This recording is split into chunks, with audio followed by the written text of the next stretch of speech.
Welcome everybody to another edition of That's the Shit I Don't Like. And we're going to be talking about, I know there's a lot of movies, a lot of television shows out there that have done this, but I'm going to touch on the ones that really just, that really didn't sit well even after all these years. And I'm talking about replacing the actor who was in the original movie and not coming back for the sequel and replacing, that actor. What I mean is the perfect example, and what I still haven't really gotten over with, like, it doesn't work for the chemistry, it doesn't work for the movies. It worked in the first one, but I felt like the second and third one, it did not work, was replacing Terrence Howard's Rhodey, War Machine, with Don Cheadle. Nothing against Don Cheadle. I really like Don Cheadle. He does those great dramatic roles. But man, it just didn't sit well. I watched the first Iron Man and I thought it worked. I thought Terrence Howard, Robert Downey Jr., they had great chemistry. They were young. Terrence Howard seems like a younger guy who would get, Tony Stark would get his, all his ways. You could see these guys growing up and becoming friends. With Don Cheadle, I didn't see it. I didn't feel the chemistry either. I didn't like the back and forth that they had. I liked the back and forth that Terrence Howard and Tony had, or Robert Downey Jr. had, other than, Don Cheadle. I think Terrence Howard was just definitely one of the highlights of that movie, playing off with Robert. But man, of course, we all know the story about negotiations about how Robert Downey Jr. pretty much screwed over Terrence Howard, or Marvel didn't offer Terrence Howard more money, or this and that. It was all about money. And I feel really bad. I feel really bad for a lot of the fans who probably wanted Terrence Howard back on that role, who wanted to see him as War Machine. Because I wanted to see him as War Machine, and we didn't get that. And you can see he's very successful. He was coming off Hustle and Flow, which he was Oscar nominated. Did he win that year? I don't think he won that year. I can't remember. But yeah, he was Oscar nominated. He was coming off that. And he's up. Robert Downey Jr., yeah, he had one of the greatest performances you've seen in movie history with Iron Man as Tony Stark. Well, he's playing pretty much himself. But, Terrence Howard is no joke. He is a great actor, and you could see that shine in a lot of his films, and today in Empire. So it really still stuck around with me, where I didn't like, how Marvel and them, yeah, they could replace anybody, which we see a lot of in the Marvel universe.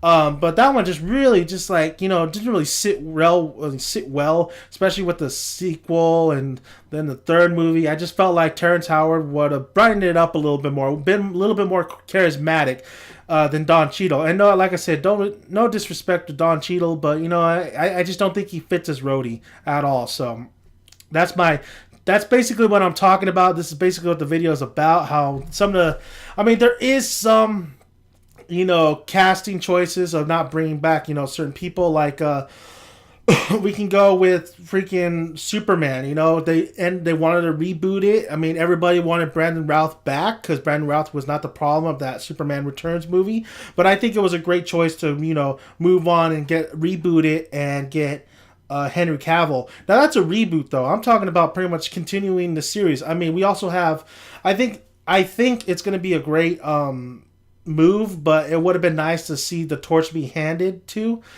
like Mad Max. It's great. When I think of Mad Max, I think of Mel Gibson, and I think this new movie, Mad Max Fury Road, it's still the continuity of the Mad Max films previous of that. I don't think it's a reboot. Reboots are fine, getting somebody else to play that particular role. But when you continue a series like that, even though I love Tom Hardy and I think he's a perfect Mad Max, it would have been nice to see him not be Mad Max and maybe have the torch passed to him by Mad Max himself. Mad Max could be that of just a name, just a legendary name, not even the, or whatever, but Max, whatever, like 007, that necessarily doesn't need to be, that's kind of like something that sticks to you. That's a name that you've been given, an alias. So that, even though I'm looking forward to Mad Max and stuff, it would have been nice to have Mel Gibson as a cameo. But I haven't seen the film yet, so we don't know. But that's pretty much what I'm saying, is I think switching actors and replacing them, if it's a reboot, is fine. Now, another one I didn't really like was the Hulk situation. I mean, we had Eric Bana, which was, I like Eric Bana as an actor, but as the Hulk, eh. Edward Norton, I thought he did a fantastic job with the Hulk, with Bruce Banner, Bruce Eric Banner, with Banner, and I thought I thought he fit the bill. I was excited to see him in the Avengers, especially with all these major. Edward Norton's one of the best actors out there, and it would have been nice to see him paired off with, Robert Downey Jr. of course, Chris Hemsworth, Scarlett Johansson, Chris Evans. They would have had another big name on that list, or because before the Avengers hit, these guys were not really too well known. They weren't a household family name. Edward Norton has established himself, especially with American History X. So when he was the Hulk, I was like, yeah, I could see that, and I can't wait for it. I can't wait for him and Robert to really go, one on one. These guys look like they fit the bill. They fit the bill in their characters and stuff. So it's gonna be exciting. Of course, that fell through because of writing issues, all this backstory and this crap, and they replaced him with Mark Ruffalo. It's hard to say his name. Now, Mark is really good though. I think Mark is probably.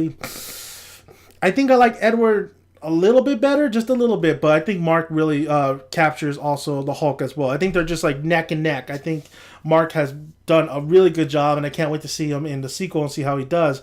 But it still doesn't, like, when I think about they want to scratch those Hulk movies, especially the Incredible Hulk. Marvel wants to just say that never existed, but if that cameo, Tony shows up and says he has a secret project. So I always think of the Marvel movies, and I can't wrap my head around not thinking the Incredible Hulk is in this universe. So seeing Edward Norton in that movie is like, that could have been something, but it ain't. So it's really sad to see that, hey, once you get an actor, I think the actor should go through, do it no matter what. I mean, he was the contract, whatever.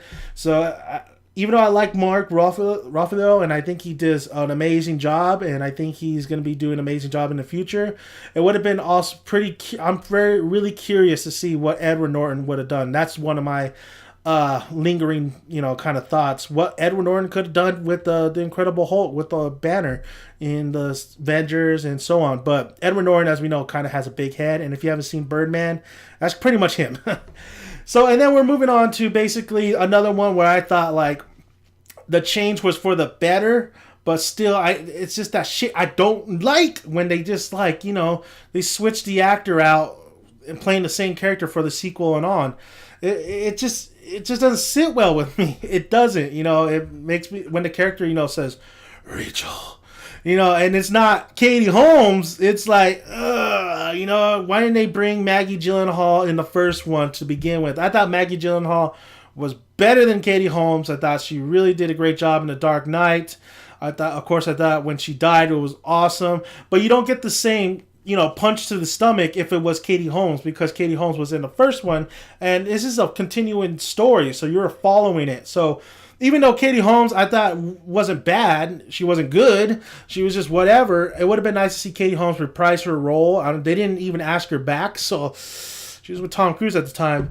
So, I mean, Maggie Gyllenhaal really knocked it out of the park for me. I thought she was great. I thought she should have been Rachel in the very beginning. And of course, they had that little picture in the third movie. But it's just so I don't want to say it's confusing to the audience. It's more like it's a shame. It's a shame that I have to say, oh well, that's Rachel. So I gotta think that's Rachel the whole time. Even though when I watch Batman Begins, it's Katie Holmes as Rachel.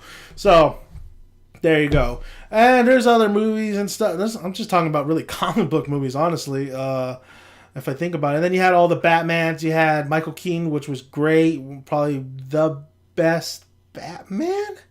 I mean, Christian Bale's up there, too. Christian Bale really was a great Bruce Wayne. Then you had Val Kilmer, wasn't too bad, but they replaced him with Val Kilmer. Then they had George Clooney, which was the worst Batman, probably as bad as Adam West Batman. At least Adam West gave you a little something. And then, Christian Bale. Of course, Christian Bale was the reboot, but at the time, with Val Kilmer and George Clooney, they were continuing that storyline of Tim Burton's Batman. So, I mean, those For some reason, those kind of transaction kind of well. I just thought of them as its own separate Batman universe. So that didn't really hurt me as much. But I mean, there's a lot others. Really can't think of any others honestly. There's Back to the Future. Fun fact: the McFly's dad. They replaced him in the second movie. Did not know that. Just found that out.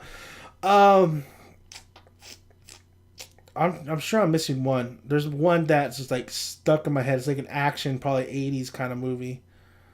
Oh, we also had John Connor. John Connor just like pissed me off. Like, they got John Connor from. I don't think we ever see John Connor in the first movie. No, the second movie, that John Connor looked pretty cool. The guy who he has binoculars. That John Connor had the scar on his face. He kind of looked like slender build like the T-1000. I think that guy was a stunt man. So that when I picture John Connor, I always think back to that guy. He didn't have one line. He just had that one image where he's just looking at the battlefield in the binoculars, and for some reason my mind goes back to that one guy. And then of course you had little John Connor, you had Ferraro or whatever, and his drug problems and stuff. So when it came to the third movie, the guy who played in Terminator Rise of the Machines, the guy who played John Connor, was terrible.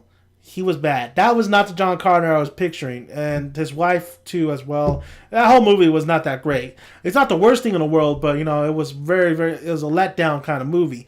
And then we got to Terminator Salvation, and they casted Christian Bale, and I saw it.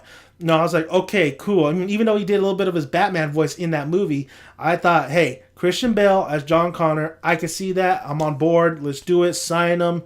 The movie sucked, but I don't think Christian Bale sucked in that role. I think he needed a better movie to be in.